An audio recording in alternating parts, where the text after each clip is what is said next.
Subscribe to Madhura's Recipe and hit the bell icon to receive updates of all my new recipes. Hello friends, I am Madhura. Welcome to MadhurasRecipe.com. Today I am making Rava Idli. Now the thing that I like about this recipe is it does not need a lot of preparation. Like you don't need to soak this rice and dal separately, then grind, allow them to ferment. It's just quick version of this Rava Idli. You don't even need to roast this Sooji. It's as that simple. Just put everything together and your idli batter is ready. So here's what you need. You need a cup of Sooji or Semolina, and this is coarse variety of Rava that you need for this recipe. You don't need to pre-roast this Rava. Just take raw coarse Sooji, half cup of plain yogurt or curd, salt to taste, and half teaspoon of fruit salt. Now to begin with, let's take this Sooji into a bowl. In this add salt and yogurt.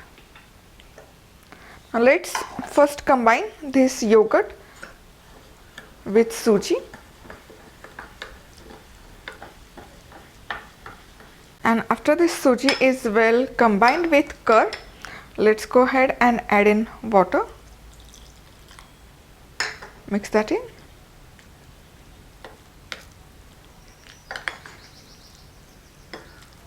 So 3/4 cup of water is good enough to make this into a batter, and look at the consistency. Now even though it looks little bit loose or on a runny side right now, it's a Sooji and it has a tendency to absorb moisture. So let's cover this and allow it to sit for another 10 minutes. Alright, so here this batter is ready, and look at the consistency. Now it has become pretty thick now. At this point of time, let's go ahead and add in half teaspoon of fruit salt. Just add in few drops of water. This will help to activate this yeast, and mix that in. You need to make sure that you add fruit salt just before you are going to make your idlis. After this fruit salt is well combined, we need to take these idli molds. So I have greased these idli molds using some oil, so that after this idli is steamed, it becomes easy to remove from these greased molds. Now let's put in this batter.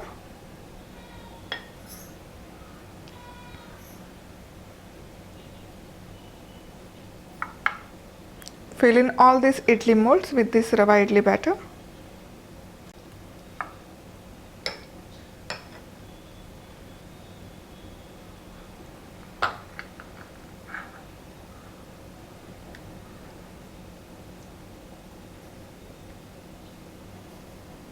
So from a cup of Rava, you can make 12 good size idlis.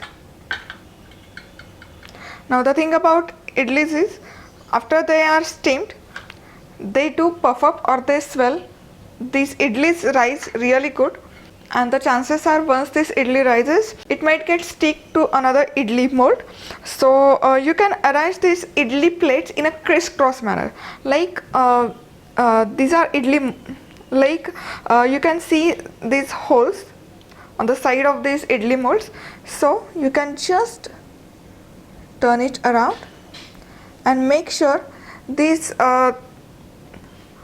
whole kind of thing comes right above this idli mold, so that it gets enough space to rise up.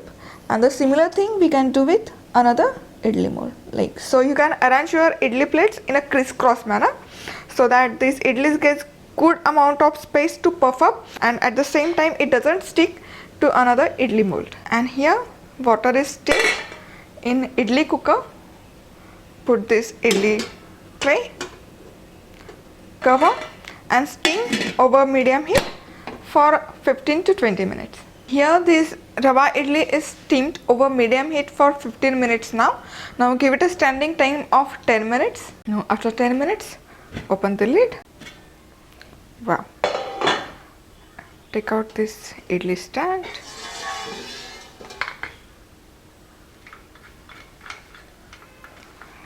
And let's unmold these idlis. You can see they have risen really good with the help of spoon.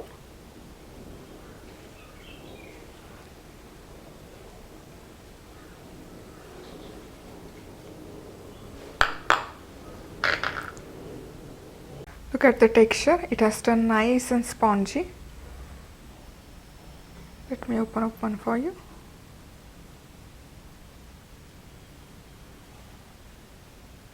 And check out the texture. It is nice, soft, spongy. It doesn't at all look like instant version of idli. It turns out to be nice, soft and spongy.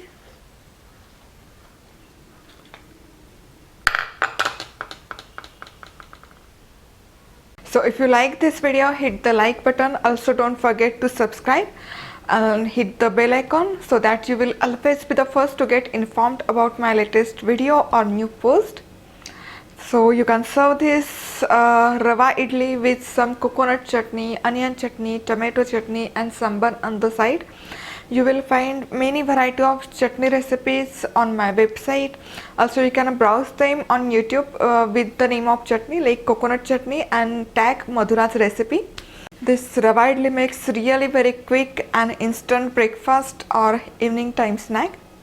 Thank you for watching. See you soon. Bye bye.